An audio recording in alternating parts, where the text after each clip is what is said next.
नमस्कार दोस्तों। इतिहास गवाह है कि हमारे देश में अगर पैसा है तो सब कुछ खरीदा जा सकता है, फिर चाहे वो न्याय ही क्यों ना हो। आजकल एक केस बहुत वायरल हो रहा है जिसमें पुणे के एक नाबालिग लड़के ने अपनी पोर्च कार से दो लोगों को मार दिया, फिर भी जज साहब ने सिर्फ एक एस्से लिखवाया और उसको जमानत दे दी, क्योंकि वो नाबालिग लड़का एक बहुत बड़े बिल्डर की औलाद है। इसी तरह अब एक और खबर सामने आई है कि गुरमीत राम रहीम सिरसा डेरे वाला बाबा, उसको जो है अपने मैनेजर रणजीत सिंह की हत्या के केस में बरी कर दिया गया है, जबकि इसी केस में सीबीआई कोर्ट ने साल 2017 में राम रहीम को उम्र कैद की सजा सुनाई थी। लेकिन अब Punjab and Haryana high court ने डेरा सच्चा सौदा के चीफ राम रहीम को बाइज्जत बरी कर दिया है। अब सिर्फ इस पर 2 केस बाकी हैं, लेकिन पूरी कोशिश की जा रही है कि उसमें भी राम रहीम को जल्द से जल्द बरी करवा दिया जाए, ताकि राम रहीम के 6 करोड़ भक्तों की वोट को बटोरा जा सके। ये मामला साल 2017 का है। काफी लोग ऐसे होंगे जिन्होंने बाबा राम रहीम के बारे में आधी अधूरी खबरें सुनी होंगी, लेकिन पूरा किस्सा उनको भी नहीं पता होगा।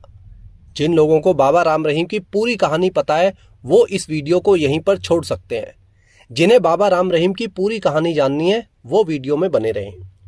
मैं इस वीडियो में अपनी तरफ से कुछ भी ऐसा नहीं कहूंगा जो मीडिया में ना छपा हो या सीबीआई रिपोर्ट में ना लिखा हो। बाबा राम रहीम कौन है, इसने क्या क्या कांड किए हैं, उससे पहले ये जानना जरूरी है कि राम रहीम जिस डेरे सच्चा सौदा का प्रमुख है वो डेरा क्या है, वो कब और कैसे शुरू हुआ। डेरा सच्चा सौदा एक सामाजिक कल्याण और आध्यात्मिक संगठन माना जाता है। इसकी स्थापना मस्ताना बलूचिस्तानी नाम के एक साधु ने 29 अप्रैल 1948 को एक आध्यात्मिक केंद्र के रूप में की थी, जिसका मकसद था कि समाज का कल्याण किया जा सके और आध्यात्मिक शिक्षा को हर व्यक्ति तक पहुंचाया जा सके। हरियाणा के सिरसा में डेरे का हेड ऑफिस है। अगर पूरे देश की बात की जाए तो देश भर में टोटल 46 सेंटर है। भारत के साथ साथ अमेरिका, कनाडा, यूएई, ऑस्ट्रेलिया और ब्रिटेन समेत कई देशों में इसके आश्रम फैले हुए हैं। अमर उजाला की इस रिपोर्ट के अनुसार डेरा सच्चा सौदा के पूरी दुनिया में करीब 6 करोड़ फॉलोअर्स हैं। अब बात करते हैं डेरा सच्चा सौदा के प्रमुखों की। डेरा सच्चा सौदा की स्थापना की थी मस्ताना बलूचिस्तानी ने, जिन्हें उनके भक्त लोग मस्ताना जी महाराज भी कहते थे। 1948 में इस आश्रम की स्थापना हुई और 1960 में मस्ताना बलूचिस्तानी की मौत हो गई। मस्ताना जी महाराज के बाद डेरा प्रमुख बने बाबा शाह सतनाम सिंह। सतनाम सिंह 1960 से 22 सितंबर 1990 तक डेरा प्रमुख के पद पर बने रहे। उनकी मौत हुई साल 1991 में। सतनाम सिंह के जिंदा रहते हुए ही 23 सितंबर 1990 को गुरमीत राम रहीम डेरा सच्चा सौदा का तीसरा प्रमुख बना। लेकिन सतनाम सिंह महाराज की मृत्यु होने से पहले ही राम रहीम डेरा सच्चा सौदा का तीसरा प्रमुख कैसे बन गया, इसकी अपनी एक अलग कहानी है, उसे फिर कभी बताऊंगा। 1990 से आज तक राम रहीम ही डेरा सच्चा सौदा का प्रमुख बना हुआ है। भले ही आज की डेट में ये जेल में था, मतलब पहले जेल में था, लेकिन आज भी ये डेरा प्रमुख है। आप लोगों को जानकर हैरानी होगी कि डेरा सच्चा सौदा अपने आप में किसी एक कंट्री की तरह काम करता है, जिसकी खुद की फोर्स है, खुद का संविधान है। इसमें स्टेट लेवल की, ब्लॉक लेवल की अलग अलग कमेटियां बनाई गई हैं जो अपने अपने एरिया को मैनेज करने का काम करती हैं। महिला विभाग अलग से बनाया गया है जो महिलाओं के कामों को देखता है। डेरा सच्चा सौदा का अपना एक सिक्योरिटी सिस्टम है। सिक्योरिटी गार्ड डेरे के अंदर ही तैयार किए जाते हैं, जिन्हें कमांडो की तरह ट्रेंड किया जाता है। डेरा बाहरी फोर्स पर बहुत ज्यादा भरोसा नहीं करता है, अपनी फोर्स पर इसको ज्यादा भरोसा है। यही कारण है कि इन्हें एक फौजी और एक कमांडो की तरह अंदर ही ट्रेंड किया जाता है। महिला और पुरुषों के लिए अलग अलग सिक्योरिटी ग्रुप बने हुए हैं। डेरे की जो भी एक्टिविटी है वो एडमिन ब्लॉक से ऑपरेट की जाती है और इस एडमिन ब्लॉक को डेरे की आम भाषा में कहा जाता है पीएमओ। जिस तरह एक देश में पीएमओ होता है यानी प्राइम मिनिस्टर ऑफिस होता है, उसी तरह डेरे में भी अपना एक खुद का प्राइवेट पीएमओ है। डेरे के अंदर अलग अलग कई तरह के विभाग बनाए गए हैं। सभी डिपार्टमेंट को अलग अलग अधिकारियों को सौंपा गया है। जैसे किसी देश में मंत्रालय होते हैं और मंत्री अपने मंत्रालय का काम देखते हैं, इसी तरह डेरे के अंदर भी अलग अलग डिपार्टमेंट बने हैं और उनके पदाधिकारी भी बनाए गए हैं। जैसे परिवहन विभाग, खेती विभाग, लंगर समिति, मेडिकल विभाग, खेल विभाग, डेयरी एंड पशुपालन, समाज एवं कल्याण विभाग, निर्माण विभाग, आईटी विभाग, पंडाल विभाग, बिजली विभाग और साउंड एंड सिस्टम विभाग। और हर विभाग का अपना एक अलग ऑफिस होता है, अपनी अलग टीम होती है, मैनेजर होता है, और उसके सबसे ऊपर एक डिपार्टमेंट का जो सबसे हेड माना जाता है वो होता है पदाधिकारी। राजनीतिक विंग डेरा का सबसे मजबूत डिपार्टमेंट माना जाता है। हर प्रदेश का अपना एक अलग राजनीतिक विंग है। किस पार्टी को, किस नेता को समर्थन देना है, किसे नहीं देना है, यही विंग तय करती है। डेरे के अंदर हर वो सुविधा मौजूद है जो किसी 5 स्टार होटल में भी नहीं होगी। गुरमीत राम रहीम ने अपने डेरे के अंदर ही एक आलीशान वीएफएक्स स्टूडियो बना रखा है, जिसमें इसने कई सारी फिल्में बनाई और उनमें लीड रोल भी इसने खुद ही प्ले किया। राम रहीम ने अब तक टोटल 5 फिल्में बनाई है और सभी में लीड रोल तो इसने खुद ही निभाया है, बल्कि म्यूजिक भी दिया है, गाने भी गाए हैं, डायरेक्शन भी किया है, प्रोडक्शन भी किया है, स्टोरी भी लिखी है और कोरियोग्राफी भी की है। लगभग इसने 32 डिपार्टमेंट फिल्म प्रोडक्शन में अकेले संभाले। ये फिल्में इसने देखी भी अकेले ही थी या इसके कुछ फॉलोअर्स ने, क्योंकि डेरे के फॉलोअर्स के अलावा शायद ही किसी ने इस फिल्म को देखने की, इन सारी फिल्मों को देखने की हिम्मत दिखाई हो। लेकिन मेरी आप सबसे हाथ जोड़कर रिक्वेस्ट है, अगर आप लोग इसकी फिल्म देखने के बारे में सोच रहे हैं तो इस वीडियो को पूरा देखकर जाना, क्योंकि फिल्म देखने के बाद आप जिंदा रहें ना रहें, अपने होशो हवास में रहें ना रहें, इसकी कोई गारंटी नहीं है। साल 2002 से पहले डेरा सच्चा सौदा के बारे में कोई सोच भी नहीं सकता था कि यहाँ पर कोई गलत काम भी होता होगा। गुरमीत राम रहीम का सच सामने लाने के लिए एक पत्रकार को यह सारा क्रेडिट जाता है। उस पत्रकार का नाम था रामचंद्र छत्रपति। रामचंद्र ने साल 2000 में वकालत छोड़कर अपना खुद का एक अखबार शुरू किया और नाम रखा उस अखबार का पूरा सच। रामचंद्र छत्रपति पूरा सच नाम के इस दैनिक अखबार के चीफ न्यूज एडिटर थे। यह अखबार हर रोज शाम को पब्लिश होता था। रामचंद्र छत्रपति डेरा सच्चा सौदा की अच्छी और बुरी दोनों तरह की खबरों को छापते थे बिना डरे हुए। इसी वजह से उन्हें समय समय पर धमकियां मिलती रहती थी।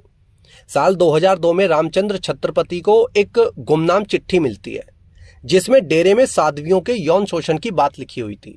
इस चिट्ठी में जो बातें लिखी थी वो सारी बातें रामचंद्र ने अपने अखबार में छाप दी। इसके बाद रामचंद्र छत्रपति को जान से मारने की धमकियां मिलनी और भी ज्यादा हो गई। लेकिन रामचंद्र छत्रपति डेरे की बुरी बातों को अपने अखबार में छापने से पीछे नहीं हटे और इसी का अंजाम ये हुआ कि 19 अक्टूबर 2002 की रात छत्रपति को उनके घर के आगे ही गोलियां मार दी गई। उन्हें 5 गोलियां लगी थी और 21 अक्टूबर को यानी 2 दिन के बाद दिल्ली के अपोलो अस्पताल में उनकी मौत हो गई। बीबीसी की रिपोर्ट के अनुसार 19 तारीख को गोली लगने के बाद वो कई बार होश में आए, लेकिन पुलिस ने, सरकार ने या बड़े अधिकारियों ने प्रेशर की वजह से उनका बयान दर्ज नहीं किया, यानी उनका आखिरी बयान नहीं लिया।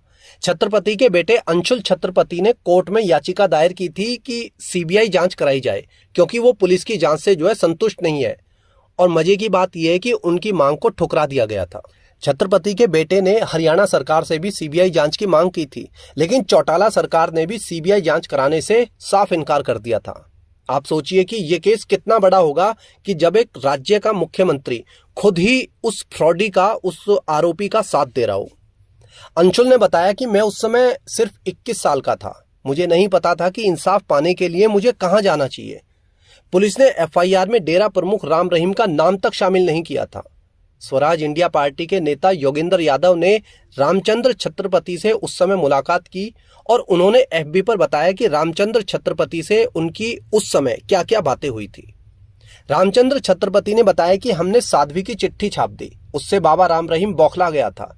उस चिट्ठी को जिसने लीक किया उसके शक में डेरे के एक मैनेजर जिसका नाम था रणजीत सिंह, उसकी हत्या कर दी गई थी।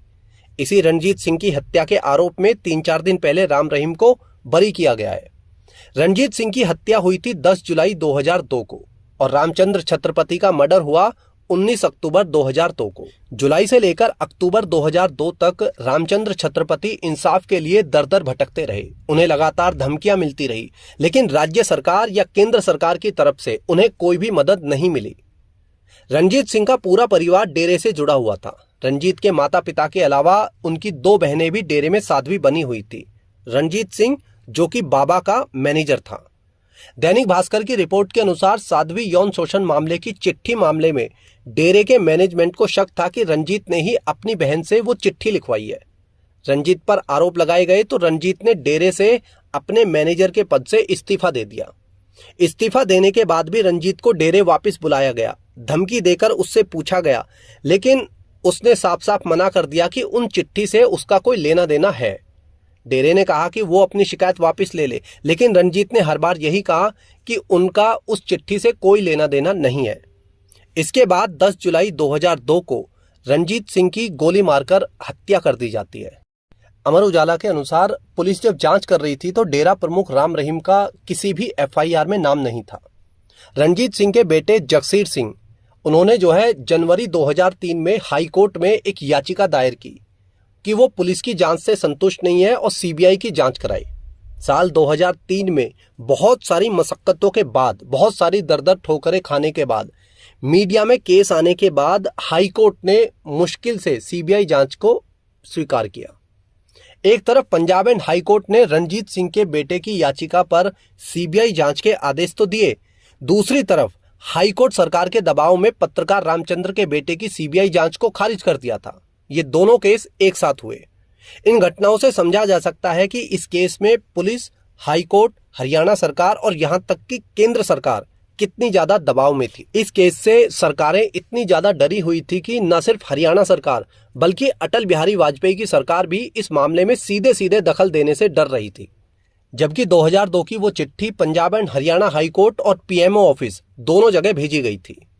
पुलिस और हाई कोर्ट पर इतना ज्यादा दबाव था कि ना तो रामचंद्र के आखिरी बयान लिए गए और ना ही पुलिस ने ढंग से जांच की।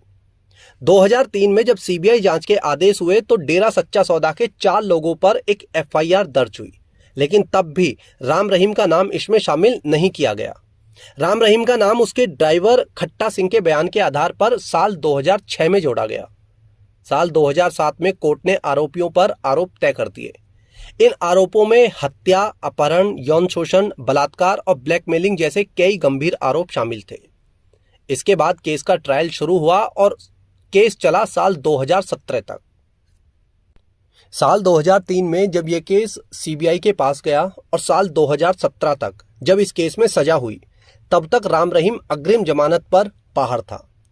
2017 में जब राम रहीम को सजा होने वाली थी, उस समय राम रहीम ने अपने आश्रम की 45 लोगों की एक कमेटी के साथ मीटिंग की और अपनी गिरफ्तारी को रुकवाने के लिए या उसको दूसरी दिशा देने के लिए दंगे भड़काने की प्लानिंग की और सजा बोलने से पहले ही चारों तरफ हिंसा शुरू हो गई थी। जेल के बाहर और पंचकुला क्षेत्र में हो रही हिंसा और दंगे की वजह से रोहतक जेल के अंदर ही कोर्ट रूम तैयार किया गया और सजा सुनाई गई। जैसे ही राम रहीम को दोषी ठहराकर सजा सुनाई, राम रहीम के अनपढ़ गवार समर्थक बेकाबू हो गए। न सिर्फ हरियाणा बल्कि पंजाब, राजस्थान, दिल्ली और यूपी में भी हिंसा और तोड़फोड़ की घटनाएं हुई। राम रहीम के समर्थकों ने मीडिया और पुलिस वालों को भी नहीं छोड़ा और जहां भी उन्हें देखा तो ढंग से उनकी कुटाई की। सैकड़ों बसें, कारें और दुकानें जला दी गई। 10 से ज्यादा राज्यों में हिंसा, आगजनी और तोड़फोड़ हुई, जिसमें 41 से ज्यादा लोग मारे गए। सीबीआई ने 2003 के बाद जब जांच की तो बहुत सारे खुलासे हुए थे। इसी वजह से राम रहीम डर रहा था कि अगर जेल गया तो हो सकता है वो बहुत लंबे समय के लिए जेल जाए। राम रहीम पर सिर्फ साध्वियों के बलात्कार, यौन शोषण और हत्या के आरोपी नहीं थे, बल्कि आश्रम में आने वाले अपने फॉलोअर्स को नपुंसक बनाने के भी आरोप लगे थे। राम रहीम अपने आश्रम में भगवान की तरह पूजा जाता था और वो जो भी अपने भक्तों से बोलता था उसके भक्त खुशी खुशी स्वीकार कर लेते थे। साल 2012 में राम रहीम के एक पूर्व अनुयायी, मतलब उसके एक फॉलोअर जिनका नाम था हंसराज चौहान, उन्होंने कोर्ट में एक याचिका दायर की। याचिका में आरोप लगाया कि राम रहीम ने अपने 400 भक्तों को नपुंसक बनाया है, जिसमें एक वो खुद भी था, और उस भक्त ने कोर्ट से मुआवजे की मांग की थी। द इंडियन एक्सप्रेस के अनुसार हंसराज चौहान ने आरोप लगाया था कि यूपी, हरियाणा, पंजाब और राजस्थान समेत कई राज्यों के लोगों को 400 से ज्यादा फॉलोअर्स थे, जिनको डेरा मुख्यालय में नपुंसक बनाया गया था।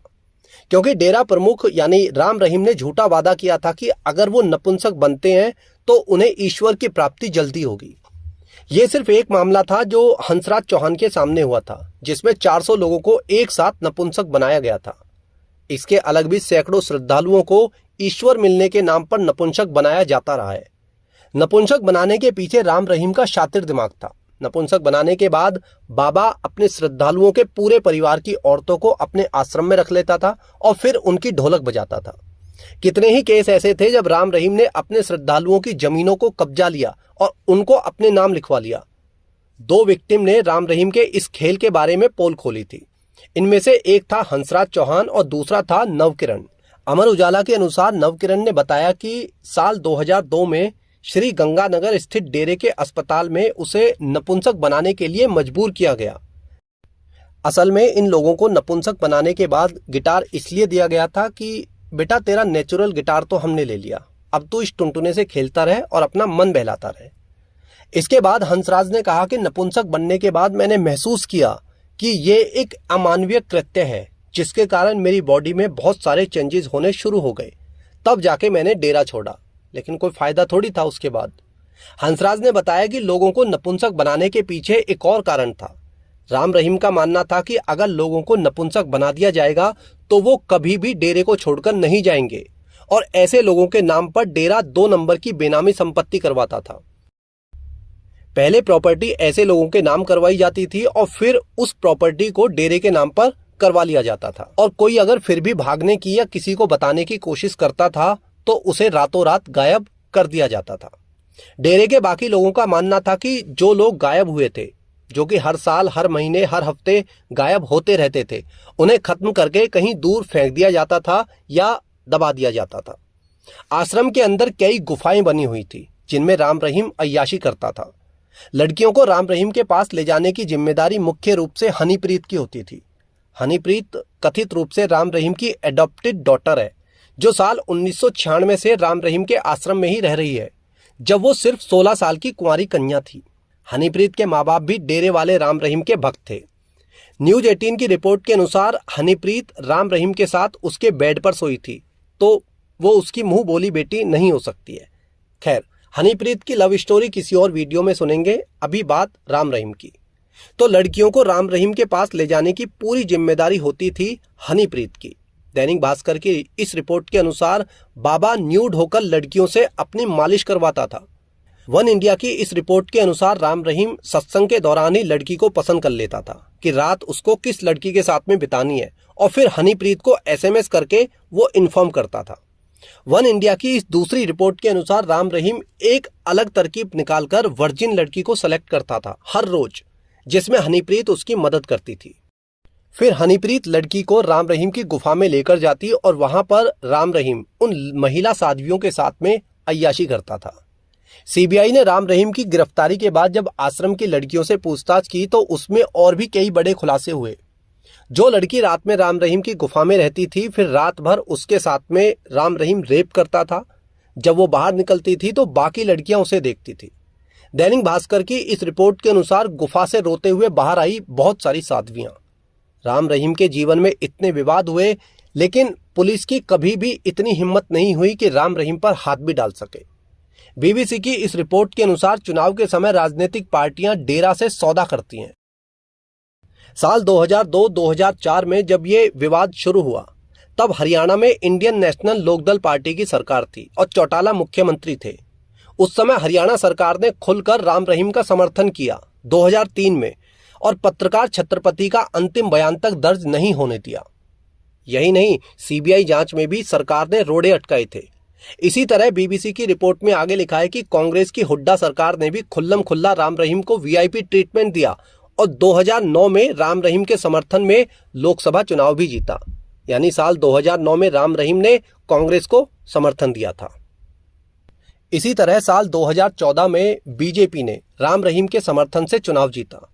BJP सरकार की मेहरबानी है कि राम रहीम 2020 के बाद से 7 बार जेल से बाहर आ चुका है।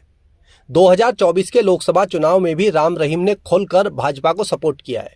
यही कारण है कि राम रहीम जैसे बलात्कारियों के फलने फूलने के लिए किसी एक सरकार या एक राजनीतिक पार्टी को दोषी नहीं ठहरा सकते। पूरा का पूरा राजनीतिक तंत्र इस राम रहीम के तलवे चाटता है। तलवे कहना भी छोटी बात है, इसका पिछवाड़ा चाटता है। आज भी किसी पार्टी में या किसी पार्टी के नेता में इतनी हिम्मत नहीं है कि वो खुलकर ये कह सकें कि एक बलात्कारी को सजा हुई थी या राम रहीम एक बलात्कारी है। न सत्ता पक्ष का कोई नेता ये कह सकता है और ना ही विपक्ष का नेता, क्योंकि डील हमेशा पहले भी होती रही थी और हमेशा आगे भी होगी। राम रहीम ने खुद को भगवान साबित करने के लिए सब कुछ किया और ये भगवान की तरह पूजा भी जाता था।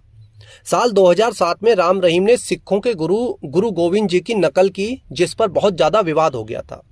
दरअसल मई 2007 में राम रहीम ने सिख गुरु गोविंद सिंह जी के जैसे कपड़े पहने, उनके जैसा हुलिया बनाया, फोटो खिंचवाए और उन फोटो को अखबारों में छपवा दिया। इस बात से विवाद इतना ज्यादा बढ़ गया कि राजेंद्र सिंह सिद्धू की याचिका पर भटिंडा कोर्ट ने राम रहीम के खिलाफ गैर जमानती वारंट जारी कर दिया, मजबूरी में। अदालत के आदेश के बाद विवाद और हिंसा और ज्यादा भड़क गई। सिखों और राम रहीम के भक्तों के बीच दंगे होने शुरू हो गए। डेरा प्रेमियों ने पंजाब की बादल सरकार के खिलाफ भी प्रदर्शन किया। राम रहीम ने भले ही सैकड़ों लड़कियों का रेप किया हो, लोगों को मारा हो, लेकिन राम रहीम के सर पर हरियाणा की सरकारों का हमेशा हाथ रहा है। चाहे हरियाणा में किसी की भी सरकार हो, चाहे वो चौटाला की सरकार हो, कांग्रेस की या आज की डेट में भाजपा की। साल 2017 में जब राम रहीम को गिरफ्तार किया जा रहा था, तब हरियाणा सरकार ने इसके लिए एक हेलीकॉप्टर उपलब्ध कराया था। एक क्रिमिनल के लिए हेलीकॉप्टर आखिर क्यों दिया गया? इसके जवाब में डीजीपी बीएस संधू ने कहा कि पहले रास्ते से ले जाने की योजना थी, लेकिन हिंसा बहुत ज्यादा हो रही थी, जिसकी वजह से हेलीकॉप्टर से उन्हें ले जाया गया और उनकी दत्तक बेटी यानी हनीप्रीत उनकी अटेंडेंट के रूप में साथ में गई। जब राम रहीम को लेके जाया जा रहा था, तब राम रहीम के किसी समर्थक ने AK-47 से फायरिंग करनी शुरू कर दी, जिसके लिए उस समय हरियाणा पुलिस और हरियाणा सरकार पर सवाल खड़े हो गए थे। कुछ लोगों का मानना था कि AK-47 जैसे हथियार हेलीकॉप्टर में राम रहीम के साथ में आए थे और इसके लिए पुलिस भी जिम्मेदार थी। इसके जवाब में डीजीपी ने कहा कि ये जांच का विषय है, कुछ लोगों को राउंड अप किया जा रहा है, जल्दी ही बताएंगे। लेकिन इसका जवाब आज तक नहीं मिला कि वो AK-47 कहां से आई, किसके साथ आई। राम रहीम ने जितने भी क्राइम किए, उनमें राम रहीम की दत्तक पुत्री हनीप्रीत शामिल रही। कहने को हनीप्रीत राम रहीम की दत्तक बेटी है, लेकिन सीबीआई जांच में पता चला था कि फ्री टाइम में राम रहीम हनीप्रीत के फ्लोर पर ही डांस करता था और हनीप्रीत ही महिला विंग को संभालती थी, जिसमें से छांट छांट कर लड़कियों को राम रहीम के पास में भेजा जाता था। राम रहीम और हनीप्रीत की मोहब्बत कितनी गहरी थी, आप इस बात से समझ सकते हैं कि जब साल 2017 में राम रहीम को जेल में डाला गया, तो उसके कुछ दिन बाद राम रहीम ने कोर्ट से और जेलर से हनीप्रीत को अपने साथ रखने की गुजारिश की। राम रहीम ने कहा कि हनीप्रीत उसकी फिजियोथेरेपिस्ट है और उसे उसके साथ रखने की इजाजत दे। लेकिन कोर्ट और जेलर को पता था कि ये राम रहीम जेल के अंदर रहते हुए भी गुल्लक फोड़ते रहना चाहता है, इसलिए कोर्ट और जेल प्रशासन अपनी मां बहन नहीं करवाना चाहते थे। हनीप्रीत के लिए डिमांड करते समय राम रहीम ने कोर्ट से एक बात तो सही कही कि हनीप्रीत इसकी फिजियोथेरेपिस्ट है, लेकिन बस इसकी तीसरी टांग की। बाकी हनीप्रीत को फिजियोथेरेपिस्ट का जी भी नहीं पता। हमारे देश में समय समय पर नए नए बाबा ट्रेंड में आते रहते हैं। कुछ मुट्ठी भर लोग इसे धर्म से जोड़ते हैं, लेकिन ऐसे फ्रॉड बाबा और धार्मिक गुरुओं का धर्म से कोई लेना देना नहीं होता है। ये वो राक्षस होते हैं जो धर्म की आड़ में सारे गैर कानूनी काम करते हैं और अय्याशी से अपनी जिंदगी बिताते हैं, और इनका फायदा उठाते हैं नेता। अब सवाल ये भी आता है कि ऐसे बाबाओं पर समय समय पर पोल भी खुलती रहती है, लेकिन फिर भी लोग ऐसे फ्रॉड लोगों के झांसे में आखिर क्यों आ जाते हैं? असल में इसका सबसे बड़ा कारण हमारे देश में एजुकेशन और अवेयरनेस की कमी है, जिसके कारण लोग सोच भी नहीं पाते हैं कि क्या सही है और क्या गलत है। ऐसे लोग बड़ी बड़ी बातों में फंस जाते हैं और फ्रॉड लोगों के अंधभक्त बन जाते हैं, जिसका पूरा फायदा उठाते हैं नेता या बाबा। इसके पीछे कुछ मनोवैज्ञानिक कारण भी होते हैं, जैसे हमारे देश में लोग अभाव में जीते हैं, जिनके पास बेसिक सुविधा भी नहीं है। 5 किलो राशन पे वो लोग अपना पूरा जीवन गुजारते हैं। ऐसे में भगवान के नाम का कॉन्सेप्ट सबसे उनका अंतिम सहारा माना जाता है। ऐसे ढोंगी बाबा और संत लोगों का इतना ज्यादा ब्रेन वॉश कर देते हैं कि वो भक्त लोग इन्हीं को भगवान या भगवान तक पहुंच रखने वाला इंसान मानना शुरू कर देते हैं।